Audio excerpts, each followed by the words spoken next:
ሪሌሽንሺፕ ስትጀምሩ ማለት ነው የሆነን ሰው ግራ ያጋባችኋል አይደል? ይሄ የኔ ሰው ነው የኔ የሚሆን ሰው ነው እውነተኛ ሰው ነው ወይስ ውሸቱን ነው እንዴት ለወቅ ምናምን የሚለውን ነገር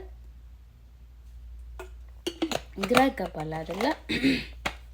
ወይ የጠጣችሁ ባይዘው እንዴት መሰላችሁ የምናውቀው 3 ወር ጊዜ ስጡ። እኔ ከተሞክሮ ነው የማወራችሁ ባይዘው ትያለሽ 3 ወር ጊዜ ስጡ። ከ3 ወር በፊት ማለት ነው ምንም አይነት ውሳኔ አትወስኑ። ለምሳሌ ምን አይነት ውሳኔ? ይሄ የኔ ሰው ነው ይወደኛል እማዬ አባዬ አይነት እንትን ላይ አትግቡ። ኦኬ 3 ወር ጊዜ ስጡ ያን ሰውዬ ለማወቅና እርግጠኛ ለመሆን በዛ ሰው። ከዛ በፊት ምንም አይነት ውሳኔ አትወስኑ። ምን ታረጋላችሁ? ታዩታላችሁ። ተግባሩን ነው የምታዩት። እሺ የመጀመሪያው ወር ፍቅር አይባልም፣ ሆርሞናት ነው፣ ላብ ቦምቢንግ ነው። ፍቅሬ ውዴ ናፈቅሽ ምናምን ኦፍኮርስ ይላችኋል። እናንተ ጋር ያ ሆርሞን ይመነጫል። የወደዳችሁት ነው የሚመስላችሁ። ምክንያቱም አንድ ሰው ስንተዋወቅ አዲስ ሰው የሆነ ማወቅ እንፈልጋለን ስለሱ። ማን ነው ምንድን ነው ምናምን የሆነ ጉጉት አለ። ገባችሁ? እንደዛ ስለሆነ ስለዛ ሰው ማወቅ ስንፈልግ እንደውላለን። ያን ሰው ማውራት ያስደስተናል ምናምን። ላብ ቦምቢንግ ነው። ሁለተኛው ወር 3ኛው ወር ላይ ያን ነገር ያደርገዋል ወይ ነው። እናንተ አሁን መለኪያችሁ ተግባሩ ነው፣ ቃሉን አይደለም።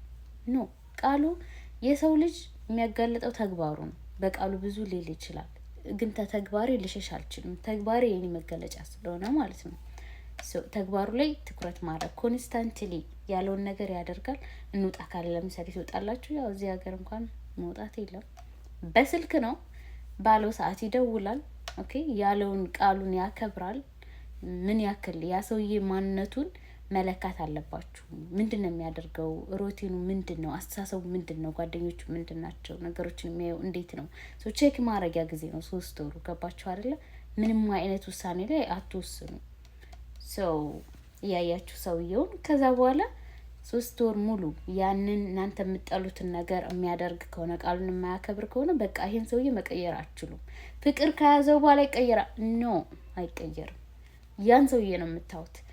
ያ ሰውዬ ደግሞ 3 ወር ሙሉ ኮንስታንትሊ አንድ አይነት ተግባር ካሳያችሁ፣ ፍላጎቱን ካሳያችሁ፣ ቃሉን የሚጠብቅ ሰው ከሆነ ያው መገምገም ትችላላችሁ። እናንተ የምትወዱት አይነት ሰው ከሆነ ከዛ በኋላ ወስናችሁ የእናንተ ማድረግ ትችላላችሁ።